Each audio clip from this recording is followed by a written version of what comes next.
नमस्कार दोस्तों, स्वागत है आपके अपने YouTube चैनल रॉयल एकेडमी पर।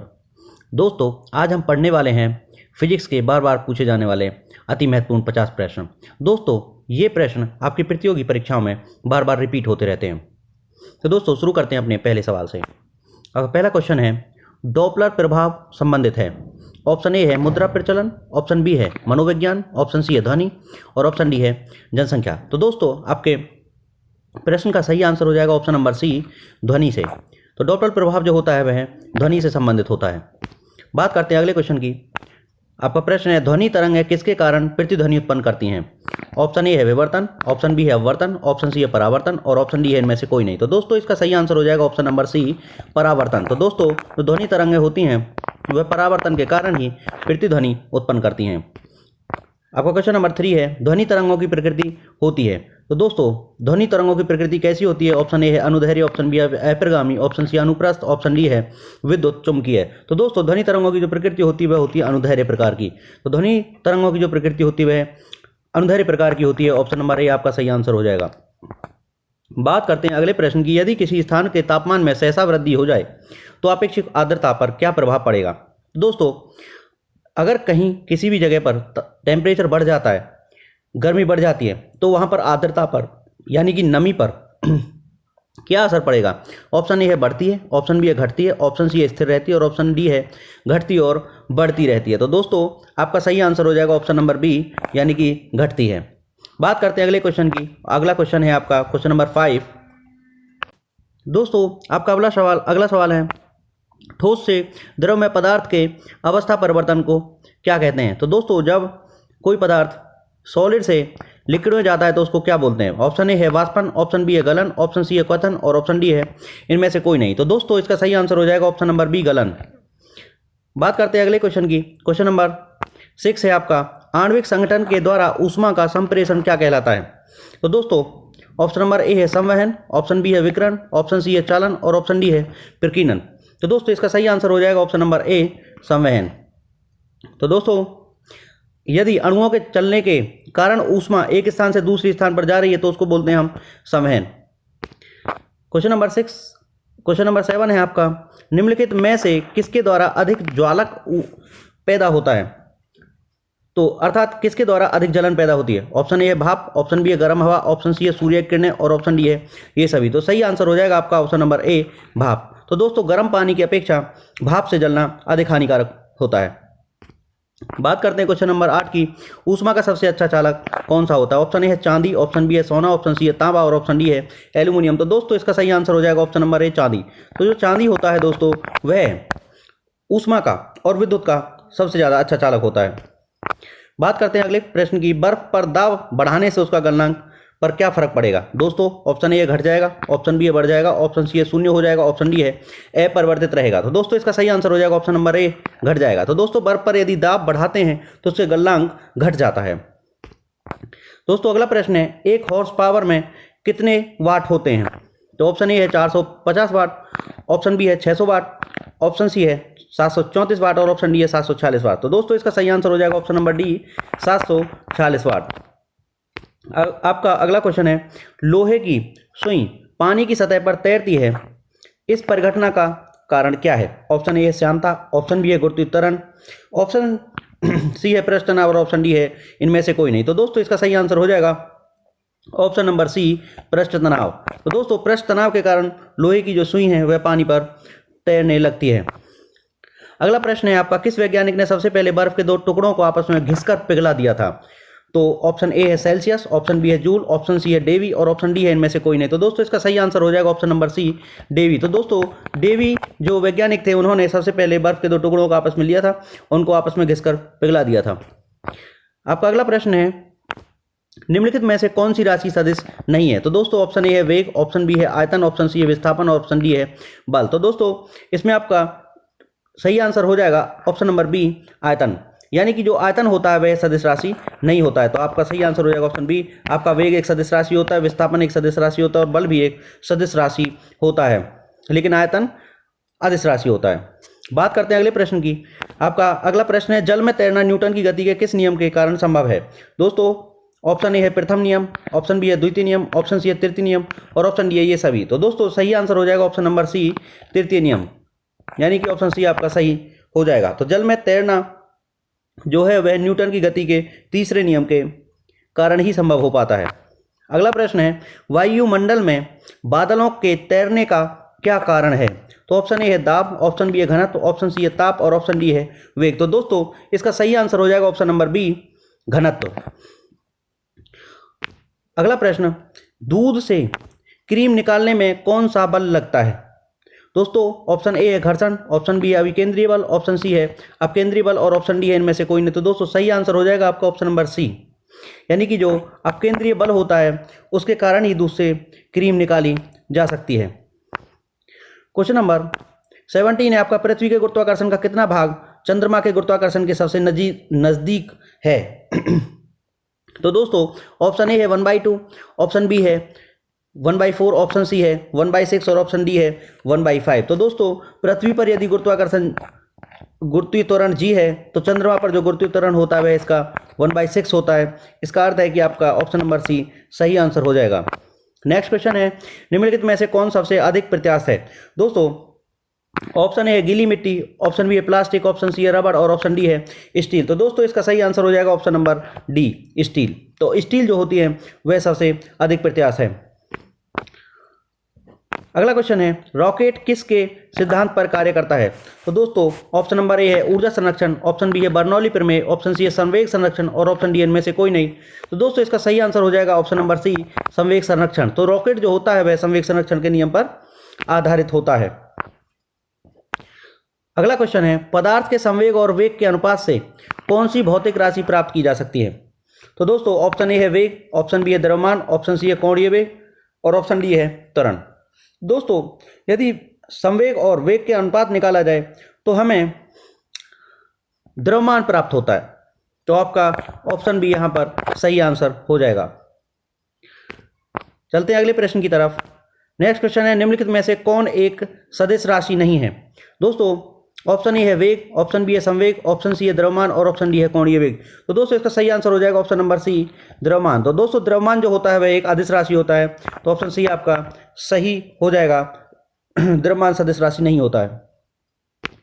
बात करते हैं अगले प्रश्न की, एम्पियर क्या नापने की इकाई है? ऑप्शन ए है करंट, ऑप्शन बी है प्रतिरोध, ऑप्शन सी है पावर और ऑप्शन डी है वोल्टेज। करंट मतलब विद्युत धारा। तो दोस्तों इसका सही आंसर हो जाएगा ऑप्शन नंबर ए, जो हमारा एम्पियर होता है वह करंट को नापने की इकाई है। बात करते हैं अगले प्रश्न की, एसआई पद्धति में लेंस की शक्ति की इकाई क्या होती है? तो ऑप्शन ए है वाट, ऑप्शन बी है ऑप्टर, ऑप्शन सी है डायोप्टर और ऑप्शन डी है न्यूटन। तो दोस्तों इसका सही आंसर हो जाएगा ऑप्शन नंबर सी, डायोप्टर। तो दोस्तों लेंस की जो क्षमता, लेंस की जो शक्ति नापने में की जो इकाई है वह हमारी डायोप्टर होती है। तो दोस्तों अगले प्रश्न की तरफ चलते हैं। अगला प्रश्न है, निम्नलिखित में से समय कौन सा मात्रक नहीं है? निम्न में से समय का कौन सा मात्रक नहीं है? तो दोस्तों इसका ऑप्शन ए है प्रकाश वर्ष, ऑप्शन बी अधिवर्ष, ऑप्शन सी है चंद्रमा और ऑप्शन डी इनमें से कोई नहीं। दोस्तों इसका सही आंसर हो जाएगा ऑप्शन नंबर ए, प्रकाश वर्ष। दोस्तों प्रकाश वर्ष जो होता है समय की यूनिट नहीं होती है, वह दूरी का मात्रक होता है और बाकी अधिवर्ष और चंद्रमा समय की ही मात्रक होते हैं। दोस्तों बात करते हैं क्वेश्चन नंबर 25 की, पारसेक इकाई है।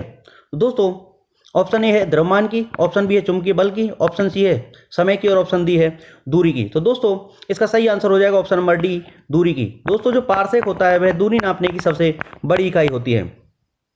तो दोस्तों यदि अभी तक आपने चैनल को सब्सक्राइब नहीं किया तो चैनल को सब्सक्राइब कर लीजिए और बेल आइकन दबाना ना भूलें, ताकि आने वाले वीडियो की नोटिफिकेशन सबसे पहले आपके पास पहुंचे।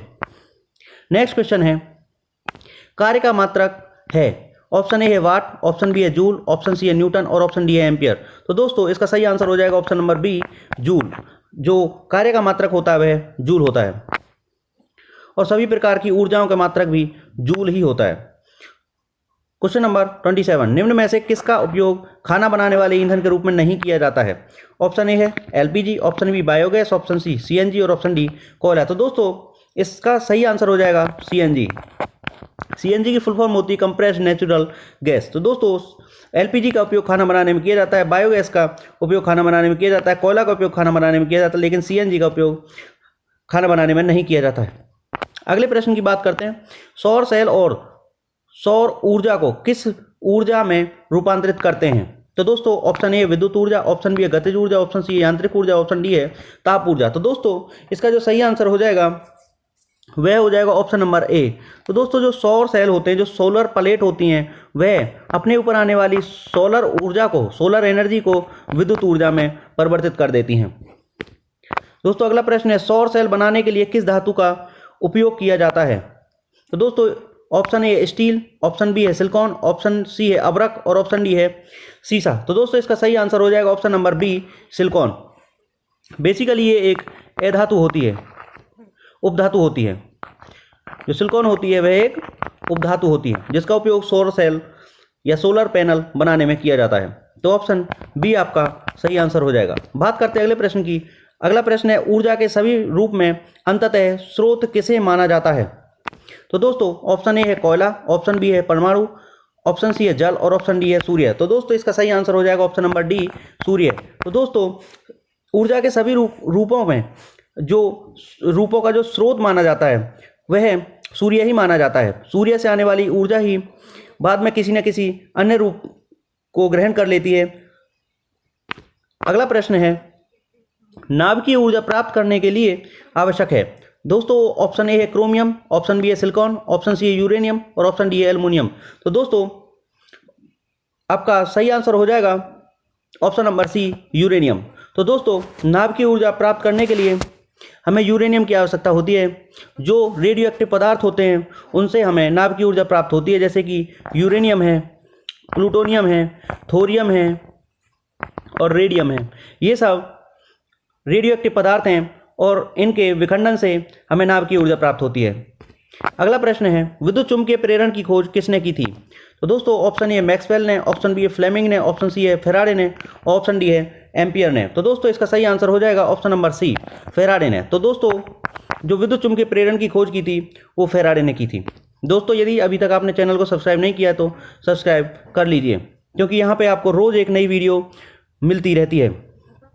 ये अगला प्रश्न है, डायनामो से किस प्रकार की धारा प्राप्त होती है? तो दोस्तों ऑप्शन ए दिष्ट धारा, ऑप्शन बी है प्रत्यावर्ती धारा, ऑप्शन सी है दोनों धारा और ऑप्शन डी है इनमें से कोई नहीं। तो दोस्तों आपका सही आंसर हो जाएगा ए दिष्ट धारा। तो दोस्तों डायनामो से जो प्राप्त होती है वह दिष्ट धारा प्राप्त होती है। अगला प्रश्न है 34, अत्यधिक ऊंचाई पर आकाश में वायुयान से सफर करने पर आकाश का रंग कैसा दिखाई देता है? तो दोस्तों ऑप्शन ए लाल, ऑप्शन बी है काला, ऑप्शन सी है पीला, ऑप्शन डी है नीला। तो दोस्तों सही आंसर हो जाएगा ऑप्शन नंबर बी काला। यानी कि अंतरिक्ष में अगर कोई यात्री सफर करता है तो उसको आसमान का जो कलर है वह काला दिखाई देता है। आपका अगला प्रश्न है, मानव नेत्र में होता है? ऑप्शन ए है अवतल लेंस, ऑप्शन बी है उत्तल दर्पण, ऑप्शन सी है उत्तल लेंस और ऑप्शन डी है अवतल दर्पण। तो दोस्तों इसका सही आंसर हो जाएगा ऑप्शन नंबर सी। तो दोस्तों मानव नेत्र में जो होता है वह उत्तल लेंस होता है। क्वेश्चन नंबर 36 है, तेज प्रकाश में पुतली का आकार कैसे हो जाता है? तो दोस्तों ऑप्शन ए बड़ा, ऑप्शन बी है छोटा, ऑप्शन सी है कोई परिवर्तन नहीं और ऑप्शन डी इनमें से कोई नहीं। तो दोस्तों जब हमारी आंख पर कोई तीव्र प्रकाश आता है, जैसे गाड़ी की हेडलाइट का प्रकाश, तो हमारी पुतली स्वयं ही अपने आप ही छोटी हो जाती है। तो आपका ऑप्शन बी सही हो जाएगा। अगला प्रश्न है, निकट दृष्टि दोष वाला व्यक्ति के चश्मे में लगा होता है? तो ऑप्शन ए है उत्तल लेंस, ऑप्शन बी है अवतल लेंस, ऑप्शन सी है द्विफोकस लेंस और ऑप्शन डी है बेलनाकार लेंस। तो दोस्तों जो निकट दृष्टि दोष वाला व्यक्ति होता है उसकी आंख में अवतल लेंस का उपयोग किया जाता है। तो ऑप्शन बी आपका सही हो जाएगा। और दूर दृष्टि दोष वाले व्यक्ति के चश्मे में उत्तल लेंस का उपयोग किया जाता है। दोस्तों चलते हैं अगले प्रश्न की तरफ। प्रतिरोधकता का मात्रक है? दोस्तों ऑप्शन ए है ओम मीटर, ऑप्शन बी ओम प्रति मीटर, ऑप्शन सी है मीटर और ऑप्शन डी है इनमें से कोई नहीं। तो दोस्तों आपका ऑप्शन नंबर ए सही हो जाएगा। यानी कि ओम मीटर जो होती है वह प्रतिरोधकता की मात्रक होती है और प्रतिरोध का जो मात्रक होता है वह आपका ओम होता है। बात करते हैं अगले प्रश्न की। तो दोस्तों किलोवाट घंटा का मात्रक है? ऑप्शन ए है आवेश का विद्युत यानी विद्युत आवेश, और ऑप्शन बी है ऊर्जा का, ऑप्शन सी है विभवांतर विद्युत और ऑप्शन डी है शक्ति का। तो दोस्तों इसका सही आंसर हो जाएगा ऑप्शन नंबर बी। तो किलोवाट घंटा जो होती है वह ऊर्जा का मात्रक होता है। बात करते हैं अगले प्रश्न की, सिनेमा के पर्दे पर किस प्रकार का प्रतिबिंब बनता है? तो ऑप्शन ए है आभासी प्रतिबिंब, ऑप्शन बी है वास्तविक प्रतिबिंब, ऑप्शन सी है दोनों, ऑप्शन डी है सभी कथन सत्य है। तो दोस्तों सिनेमा के जो पर्दे पर प्रतिबिंब बनता है वह वास्तविक प्रतिबिंब बनता है। ऑप्शन बी आपका सही ऑप्शन हो जाएगा। बात करते हैं अगले प्रश्न की।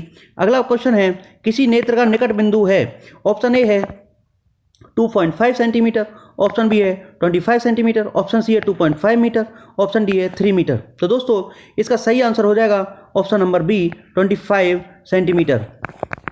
तो दोस्तों स्वस्थ नेत्र की जो निकटतम बिंदु होता है वह 25 सेंटीमीटर के बराबर होता है और दूर का जो बिंदु होता है वह अनंत होता है। तो दोस्तों यदि आपको वीडियो पसंद आती है तो इसको लाइक करें, शेयर करें और सब्सक्राइब करें।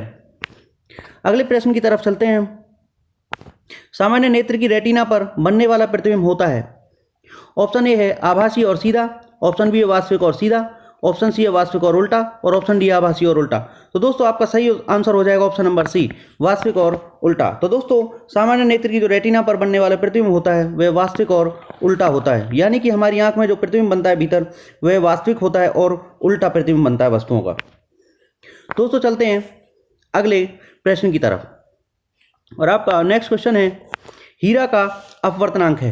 तो दोस्तों ऑप्शन ए है 1.77, ऑप्शन बी है 1.47, ऑप्शन सी है 1.44 और ऑप्शन डी है 2.42। तो दोस्तों इसका सही आंसर हो जाएगा ऑप्शन नंबर डी 2.42। तो दोस्तों हीरे का जो अपवर्तनांक होता है, रिफ्रैक्टिव इंडेक्स होता है, वो 2.42 होता है। तो दोस्तों अगला प्रश्न है, दर्पण की चौड़ाई को दर्पण का कहा जाता है? ऑप्शन ए है फोकस, ऑप्शन बी है ध्रुव, ऑप्शन सी है द्वारक और ऑप्शन डी है इनमें से कोई नहीं। तो दोस्तों इसका सही आंसर हो जाएगा द्वारक। तो दोस्तों दर्पण की जो चौड़ाई होती है उसको हम दर्पण का द्वारक कहते हैं। बात करते हैं अगले प्रश्न की, पानी से भरी बाल्टी की गहराई कम दिखती है, इसका क्या कारण है? ऑप्शन ए है पूर्ण आंतरिक परावर्तन, ऑप्शन बी है अपवर्तन, ऑप्शन सी है परावर्तन और ऑप्शन डी है इनमें से कोई नहीं। तो दोस्तों इसका सही आंसर हो जाएगा अपवर्तन। तो दोस्तों जब प्रकाश की किरण एक माध्यम से किसी दूसरे माध्यम में प्रवेश करती है तो इस घटना को अपवर्तन कहते हैं, और जब प्रकाश की किरण किसी माध्यम से टकरा के वापस आ जाती है तो इस फिनोमेना को, इस घटना को परावर्तन कहते हैं। तो दोस्तों बाल्टी की गहराई कम दिखना, पानी से भरी हुई बाल्टी की गहराई कम दिखना अपवर्तन के कारण होता है। चलते अगले प्रश्न पर, निम्न में कौन सा पदार्थ लेंस के लिए प्रयुक्त नहीं किया जा सकता है? तो दोस्तों ऐसा कौन सा पदार्थ है जो लेंस बनाने के लिए प्रयुक्त नहीं किया जा सकता है? ऑप्शन ए है जल, ऑप्शन बी है मिट्टी, ऑप्शन सी है प्लास्टिक और ऑप्शन डी है कांच। तो दोस्तों इसका सही आंसर हो जाएगा ऑप्शन बी मिट्टी, क्योंकि दोस्तों मिट्टी के आर पार प्रकाश की किरण जाती ही नहीं है, इस वजह से इसका उपयोग लेंस बनाने में नहीं किया जा सकता है क्योंकि यह अपारदर्शी होती है। बात करते हैं अगले प्रश्न की। आपका प्रश्न है, आंख में प्रवेश करने वाले प्रकाश की मात्रा को नियंत्रित करता है? तो दोस्तों ऑप्शन ए है परितारिका, ऑप्शन बी है पुतली, ऑप्शन सी है लेंस और ऑप्शन डी है पक्षमावी पेशियां। तो दोस्तों इसका सही आंसर हो जाएगा ऑप्शन नंबर ए परितारिका। तो दोस्तों जब हमारी आंख पर कोई प्रकाश आता है तो उस प्रकाश की मात्रा को कंट्रोल करने के लिए जो काम करता है वह परितारिका होता है। दोस्तों अगला क्वेश्चन है, वस्तु से छोटा प्रतिबिंब बनाता है? ऑप्शन ए है उत्तल दर्पण, ऑप्शन बी है अवतल दर्पण, ऑप्शन सी है समतल दर्पण और ऑप्शन डी है उत्तल दर्पण और अवतल दर्पण। तो दोस्तों इसका सही आंसर हो जाएगा ऑप्शन नंबर डी उत्तल दर्पण और अवतल दर्पण हमेशा वस्तु से छोटा प्रतिबिंब बनाते हैं। चलते आज के क्वेश्चन नंबर 49 की तरफ। प्रश्न है, वास्तविक वस्तु का हमेशा सीधा प्रतिबिंब बनाने वाला दर्पण होता है? तो दोस्तों वह कौन सा दर्पण जिसमें हमेशा सीधा प्रतिबिंब बनता है? तो ऑप्शन ए है समतल, उत्तल और अवतल दर्पण, ऑप्शन बी है समतल, अवतल और ऑप्शन सी है उत्तल और अवतल और ऑप्शन डी है समतल और उत्तल। तो दोस्तों इसका सही आंसर चला जाएगा समतल और उत्तल। तो दोस्तों वास्तविक वस्तु का हमेशा सीधी प्रतिबिंब जो बनाते हैं वो होते हैं समतल दर्पण और उत्तल दर्पण। दोस्तों चलते हैं अगले प्रश्न की तरफ। आपका क्वेश्चन नंबर 50 और आज का अंतिम प्रश्न है, रेडियो का समस्वरण स्टेशन उदाहरण है। ऑप्शन ए है अनुनाद का, ऑप्शन बी है अपवर्तन का, ऑप्शन सी है व्यतिकरण का और ऑप्शन डी है परावर्तन का। तो दोस्तों जो रेडियो का समस्वरण स्टेशन है वह अनुनाद का उदाहरण होता है, यानी कि ऑप्शन ए आपका सही आंसर हो जाएगा। तो दोस्तों यदि आपने अभी तक चैनल को सब्सक्राइब नहीं किया है तो चैनल को सब्सक्राइब ज़रूर कर लीजिए, और यदि आपको वीडियो पसंद आए तो वीडियो को लाइक कर दीजिए, और भी ज़्यादा पसंद आए तो दोस्तों में शेयर कर दीजिए। तो दोस्तों आज के लिए इतना ही, मिलते हैं नई वीडियो में, तब तक के लिए नमस्कार।